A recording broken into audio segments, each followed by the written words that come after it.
नमस्कार। भारत की स्वतंत्रता के समय वर्तमान गुजरात एक पृथक राज्य नहीं था। यह क्षेत्र मुख्यतः बॉम्बे प्रेसिडेंसी के अंतर्गत आने वाले ब्रिटिश प्रशासित जिलों तथा सैकड़ों छोटी बड़ी रियासतों में विभाजित था। जूनागढ़, नवानगर, भावनगर, पोरबंदर, कच्छ, बड़ौदा और सौराष्ट्र क्षेत्र की अनेक रियासतें राजनीतिक दृष्टि से महत्वपूर्ण थीं। स्वतंत्रता के बाद सरदार वल्लभ भाई पटेल और वीपी मेनन के नेतृत्व में इन रियासतों का भारतीय संघ में विलय कराया गया। गुजरात के राजनीतिक इतिहास में जूनागढ़ का विलय विशेष महत्व रखता है, क्योंकि मुस्लिम नवाब द्वारा पाकिस्तान में शामिल होने की घोषणा के विरुद्ध जनता ने व्यापक आंदोलन किया और अंततः जनमत संग्रह में भारी बहुमत ने भारत के पक्ष में मतदान किया। 1948 में सौराष्ट्र राज्य का गठन हुआ और उच्चंगराय नवल शंकर ढेबर उसके पहले मुख्यमंत्री बने।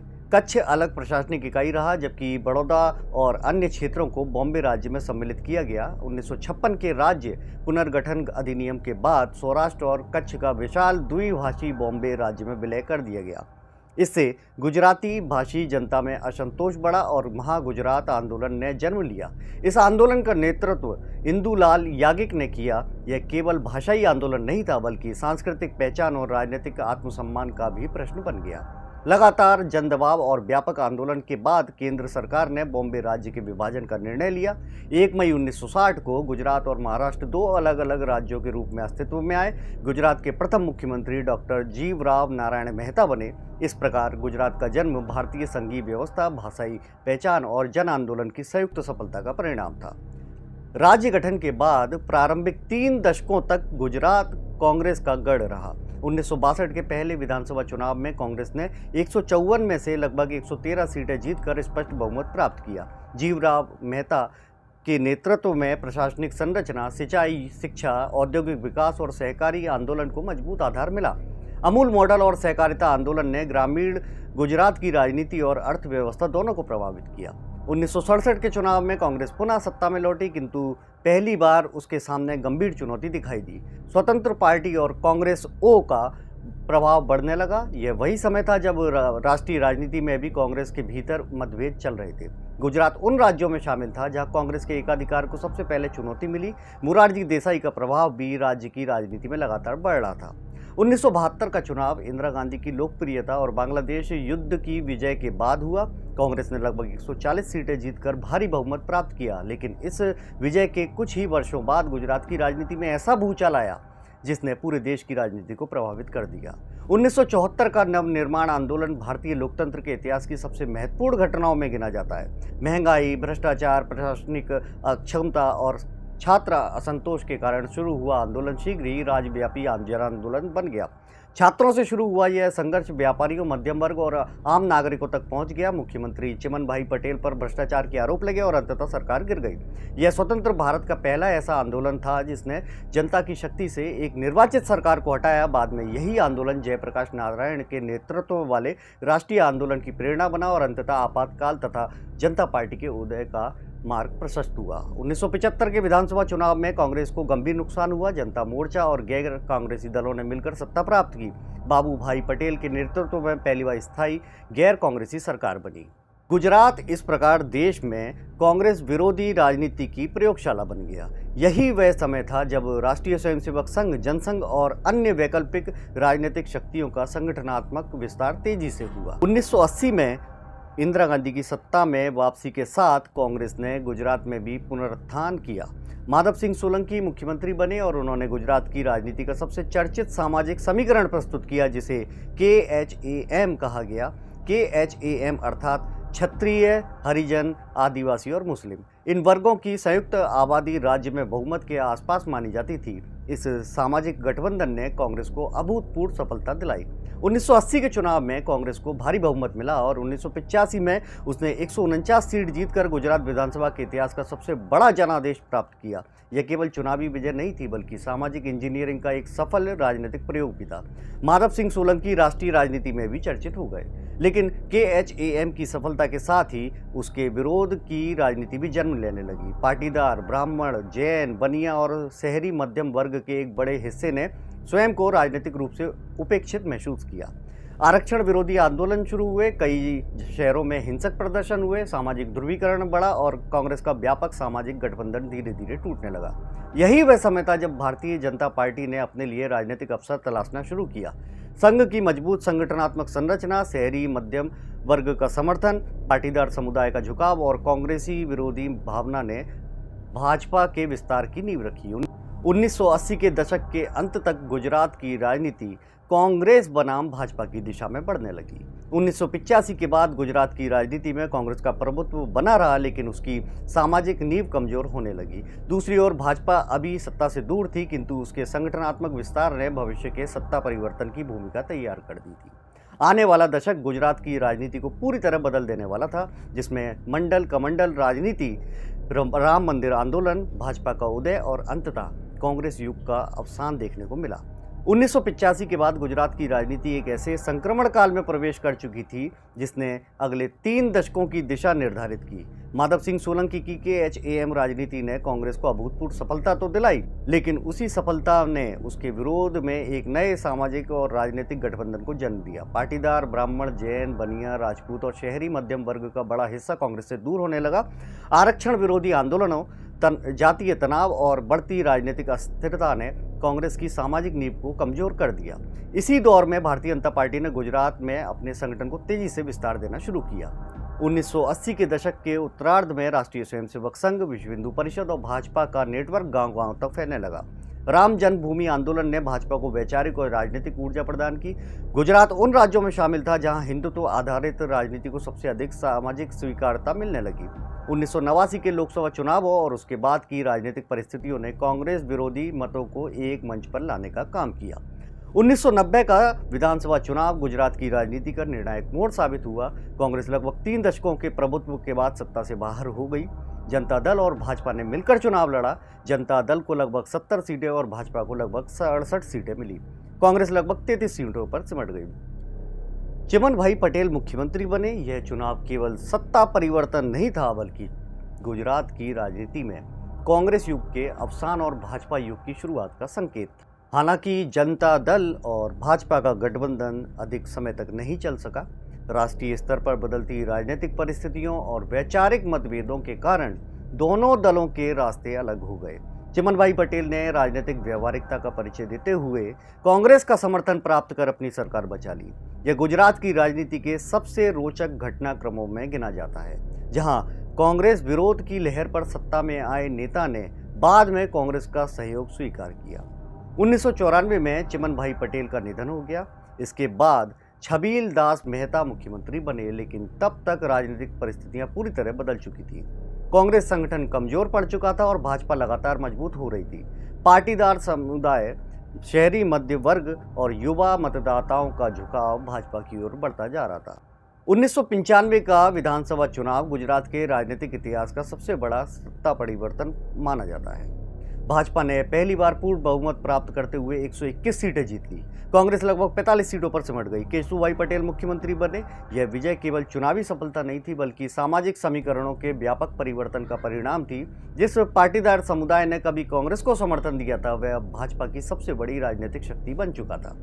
केशुभाई पटेल के नेतृत्व में भाजपा ने सत्ता तो प्राप्त कर ली, लेकिन जल्द ही पार्टी के भीतर नेतृत्व संघर्ष शुरू हो गया। शंकर सिंह बाघेला, जो भाजपा के सबसे प्रभावशाली नेताओं में गिने जाते थे, स्वयं को उपेक्षित महसूस कर रहे थे। उन्होंने पार्टी नेतृत्व के विरुद्ध विद्रोह कर दिया। यह भाजपा के इतिहास का पहला बड़ा आंतरिक संकट था। 1996 में बाघेला ने भाजपा छोड़कर राष्ट्रीय जनता दल का गठन किया और कांग्रेस के समर्थन से मुख्यमंत्री बन गए। भाजपा सत्ता से बाहर हो गई। हालांकि यह सरकार स्थिर नहीं रह। कुछ समय बाद दिलीप पारेख मुख्यमंत्री बने, लेकिन राजनीतिक अस्थिरता जारी रही। इस पूरे घटनाक्रम ने यह स्पष्ट कर दिया कि गुजरात में भाजपा का सामाजिक आधार मजबूत हो चुका है, किंतु संगठन के भीतर नेतृत्व संघर्ष अभी समाप्त नहीं हुआ था। 1998 में पुनः विधानसभा चुनाव हुए। भाजपा ने एक बार फिर स्पष्ट बहुमत प्राप्त किया और 117 सीटें जीतकर सत्ता में लौट आई। कांग्रेस को लगभग 53 सीटें मिली। केशुभाई पटेल दोबारा मुख्यमंत्री बने। यह चुनाव इस बात का प्रमाण था कि बाघेला विद्रोह से भाजपा को अस्थायी नुकसान हुआ था, लेकिन उसका जनाधार सुरक्षित था। 1998 से 2001 के बीच गुजरात ने कई चुनौतियों का सामना किया। सूखा, प्रशासनिक समस्याएं, ग्रामीण असंतोष और संगठनात्मक चुनौतियां सामने आई। जनवरी 2001 में कच्छ क्षेत्र में विनाशकारी भूकंप आया, जिसमें हजारों लोगों की मृत्यु हुई और व्यापक तबाही हुई। सरकार की कार्यशैली को लेकर आलोचनाएं बढ़ी। भाजपा को नेतृत्व को लगा कि राज्य में नई ऊर्जा और नए नेतृत्व की आवश्यकता है। इसी पृष्ठभूमि में अक्टूबर 2001 में भारतीय जनता पार्टी ने एक ऐतिहासिक निर्णय लिया। राष्ट्रीय संगठन में कार्यरत नरेंद्र मोदी को गुजरात का मुख्यमंत्री बनाया गया। यह निर्णय उस समय कई लोगों के लिए अप्रत्याशित था, क्योंकि मोदी ने इससे पहले कोई विधानसभा चुनाव नहीं लड़ा था और वे मुख्यतः संगठनात्मक कार्यों के लिए जाने जाते थे। नरेंद्र मोदी के मुख्यमंत्री बनने के साथ ही गुजरात की राजनीति एक नए चरण में प्रवेश कर गई। उन्होंने प्रशासनिक दक्षता, तेज निर्णय क्षमता और संगठनात्मक अनुशासन पर जोर दिया। लेकिन उनके कार्यकाल के शुरुआती महीनों में ही गुजरात को ऐसी घटना का सामना करना पड़ा जिसने न केवल राज्य बल्कि पूरे देश की राजनीति को प्रभावित किया। 27 फरवरी 2002 को गोधरा में साबरमती एक्सप्रेस के एक डिब्बे में आग लगने से कार सेवकों की मृत्यु हुई। इसके बाद राज्य के विभिन्न हिस्सों में भीषण सांप्रदायिक दंगे भड़क उठे। ये दंगे स्वतंत्र भारत के सबसे चर्चित और विवादास्पद घटनाक्रमों में गिने जाते हैं। विपक्षी दलों और मानवाधिकार संगठनों ने राज्य सरकार की भूमिका पर गंभीर प्रश्न उठाए, जबकि भाजपा और उसके समर्थकों ने तर्क दिया कि सरकार ने परिस्थितियों को नियंत्रित करने का प्रयास किया और बाद में कानून व्यवस्था बहाल की। 2002 के अंत में हुए विधानसभा चुनाव गुजरात की राजनीति के सबसे महत्वपूर्ण चुनावों में गिने जाते हैं।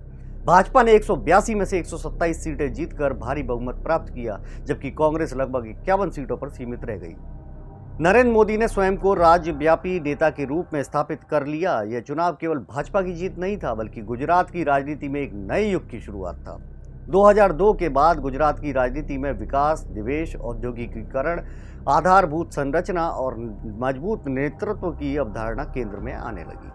भाजपा ने हिंदुत्व और विकास के मिश्रित राजनीतिक मॉडल को अपनाया। दूसरी ओर कांग्रेस लगातार संगठनात्मक चुनौतियों और नेतृत्व संकट से जूझती रही। यदि 1990 से 2002 तक के कालखंड का निष्कर्ष निकाला जाए तो यह गुजरात की राजनीति में सबसे बड़े परिवर्तन का दौर था। कांग्रेस का प्रभुत्व समाप्त हुआ, भाजपा राज्य की प्रमुख राजनीतिक शक्ति बनकर उभरी, पाटीदार समुदाय भाजपा की मुख्य ताकत बना। शंकर सिंह वाघेला विद्रोह ने नेतृत्व संघर्ष की सीमाएं दिखाई और नरेंद्र मोदी के उदय ने गुजरात को राष्ट्रीय राजनीति के केंद्र में ला खड़ा किया। आने वाले वर्षों में गुजरात केवल एक राज्य नहीं रहा, बल्कि भारतीय राजनीति के सबसे प्रभावशाली राजनीतिक मॉडल की प्रयोगशाला बन गया। 2002 के विधानसभा चुनावों में मिली प्रचंड विजय के बाद गुजरात की राजनीति पूरी तरह एक नए दौर में प्रवेश कर गई। नरेंद्र मोदी अब केवल मुख्यमंत्री नहीं रहे, बल्कि वे भाजपा के सबसे प्रभावशाली क्षेत्रीय नेताओं में गिने जाने लगे। 2002 से 2014 तक का कालखंड गुजरात की राजनीति में मोदी युग के रूप में जाना जाता है। इस दौरान राज्य की राजनीति विकास, निवेश, औद्योगिकीकरण, बुनियादी ढांचे, प्रशासनिक दक्षता और मजबूत नेतृत्व की छवि के इर्द गिर्द घूमती रही। मोदी सरकार ने सड़क, बिजली, जल प्रबंधन, औद्योगिक निवेश और ई गवर्नेंस को प्राथमिकता दी। वाइब्रेंट गुजरात समिट के माध्यम से गुजरात को निवेशकों के लिए आकर्षक गंतव्य के रूप में प्रस्तुत किया गया। समर्थकों ने इसे गुजरात मॉडल कहा, जबकि आलोचकों ने इस मॉडल में सामाजिक असमानताओं, बेरोजगारी और ग्रामीण समस्याओं की ओर ध्यान आकर्षित किया। बावजूद इसके गुजरात में भाजपा का जनाधार लगातार मजबूत होता गया। 2007 का विधानसभा चुनाव कांग्रेस और भाजपा के बीच सीधा मुकाबला था। कांग्रेस ने किसान, ग्रामीण विकास और सामाजिक मुद्दों को प्रमुखता दी, लेकिन भाजपा ने विकास और नेतृत्व को चुनाव का मुख्य विषय बनाया। परिणाम स्वरूप भाजपा ने 117 सीटें जीतकर लगातार दूसरी बार सत्ता प्राप्त की, जबकि कांग्रेस लगभग 59 सीटों तक सीमित रही। यह चुनाव इस बात का संकेत था कि गुजरात में भाजपा का समर्थन केवल शहरी क्षेत्रों तक सीमित नहीं रह गया था। 2012 का चुनाव नरेंद्र मोदी के मुख्यमंत्री के रूप में तीसरे कार्यकाल की परीक्षा माना जा रहा था।